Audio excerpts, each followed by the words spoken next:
কালীঘাটে মমতার বাড়িতে হাই ভোল্টেজ বৈঠক। মমতার ডাকে বৈঠকে তৃণমূলের শীর্ষ নেতৃত্ব।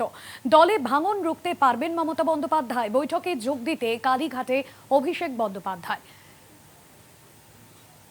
একদিকে কলকাতা পৌরসভার মেয়র পদ থেকে ইস্তফা দিয়েছেন ফিরহাদ হাকিম।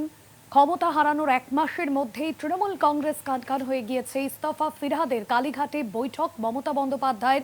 ভাঙন রুখে দল বাঁচাতে পারবেন তৃণমূল সুপ্রিমো। বিধাননগরের পর এবার হাতছাড়া হলো কলকাতা পুরসভাও। মমতা বন্দ্যোপাধ্যায়ের ডাকা বৈঠকে ইতিমধ্যে অভিষেক বন্দ্যোপাধ্যায় তিনি কালীঘাটে পৌঁছেছেন। সরাসরি দেবাশিস সেনগুপ্ত রয়েছেন আমাদের প্রতিনিধি, কালীঘাট থেকে রয়েছেন আমাদের প্রতিনিধি সরাসরি।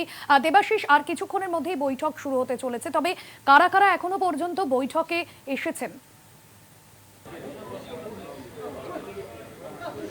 দেখো, বলে রাখি যে কালীঘাটে এই মুহূর্তে যে বৈঠক, সেই বৈঠকে বিশেষ বিশেষ ব্যক্তিত্বকে তাদেরকে ডেকেছে, দলীয় নেতৃত্বকে। যদিও সবাইকে ডাকা হয়নি, ইতিমধ্যেই আমরা দেখেছি এখানে স্বরূপনগরের যিনি বিধায়ক আছেন বীণা মণ্ডল, তিনি যেমন এসেছেন অভিষেক বন্দ্যোপাধ্যায়, এসছেন দোলা সেন, রাজীব বন্দ্যোপাধ্যায় তিনি এসছেন, বৈশানাথ চট্টোপাধ্যায় এসছেন, বেহালার আরেকজন পৌর প্রতিনিধি অঞ্জন দাস এসছে। যেন আজকের যে পরিস্থিতি, সেই পরিস্থিতি দাঁড়িয়ে এখানে মেয়র হিসাবে কিন্তু ফিরহাদ হাকিম পদত্যাগ করেছে এখনও পর্যন্ত যা খবর পাওয়া যাচ্ছে।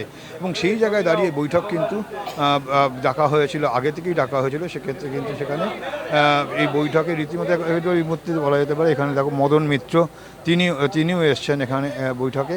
অর্থাৎ সব মিলে এই আজকের এই বৈঠক কিন্তু সেখানে কিন্তু যথেষ্ট গুরুত্বপূর্ণ। কেন মমতা বন্দ্যোপাধ্যায় দলীয় এই বিষয় যে ভাঙন রোধ, এই সমস্ত বিষয় নিয়ে কিন্তু আলোচনা হতে পারে। এবং সেই জায়গায় দাঁড়িয়ে ঠিক এই দল কি আগামী দিনে স্ট্র্যাটেজি নেবে, সেই স্ট্র্যাটেজি নিয়ে কিন্তু আলোচনার মধ্যে উঠে আসবে। এবং সেই জায়গায় দাঁড়িয়ে কিন্তু বিশেষ যারা নেতৃত্ব, সেই নেতৃত্বকে ডেকেছে। এখনও পর্যন্ত চন্দ্রিমা ভট্টাচার্যকে এসে তিনি দেখেছি। অর্থাৎ সব মিলে এটা বলা যেতেই পারে যে এখানে এই বৈঠক যথেষ্ট গুরুত্বপূর্ণ। আমার কাছে একটা লোক এসছে, যেই পার্টি থাকুক, আমাকে তো কেসটার সত্যতা জানতে হবে, নাহলে তো আমি পারবো না।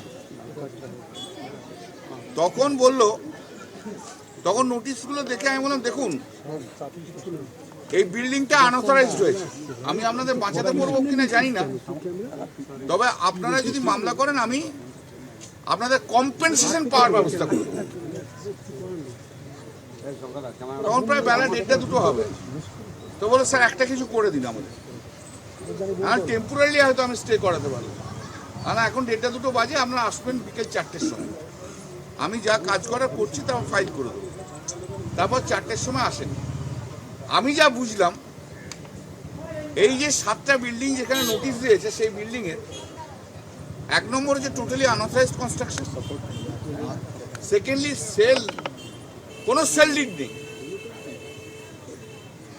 ইনল কোনো সেল ডিড নেই, ক্যাশেস অফ ট্রানজাকশন হয়েছে। আর এই মানুষগুলো আজকে অ্যাফেক্টেড। জানেন, আমি বলছি, আমি জানেন বলতে দিন, জানেন না ভাই, বলতে দিন না আমাকে। এত মানুষ অ্যাফেক্টেড, 7খানা বিল্ডিং তৈরি করেছে। এই যে এপিসোডটা যখন শুরু হচ্ছে, দেখবেন ওই 24-25 মের সময় ক্যালকাটা কর্পোরেশন নোটিশ দিল ভাঙবো টাঙবো, তারপর থেকে এই যে এপিসোড ঋতিব্রত ব্যানার্জিকে নিয়ে ঘিরেছিল, তারপর থেকে সব স্তব্ধ হয়ে গেল। কিন্তু ক্যালকাটা মিশন একদম চুপ হয়ে গেল, বা ফুল স্টেট গভর্নমেন্ট চুপ। জাভেদ খানের ওই বিল্ডিং একটাও ভাঙা হবে না।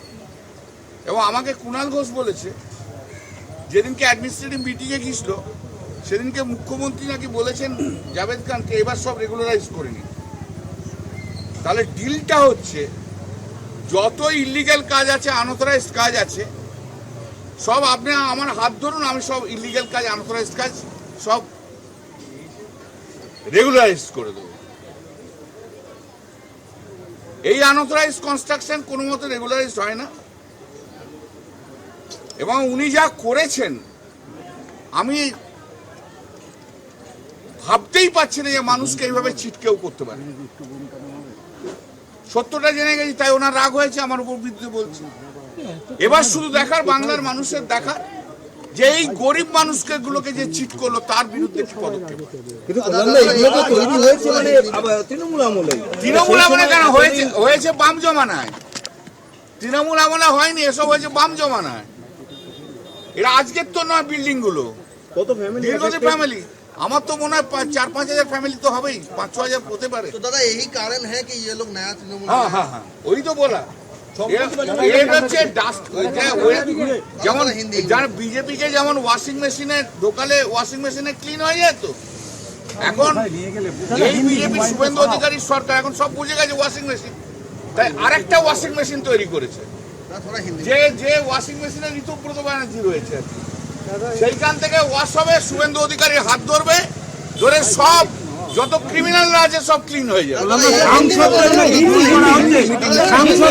ফোন করা হচ্ছে আমি জানি না, আমি এটা জানি না, আমি এটা বলতে পারবো না। বাদ মে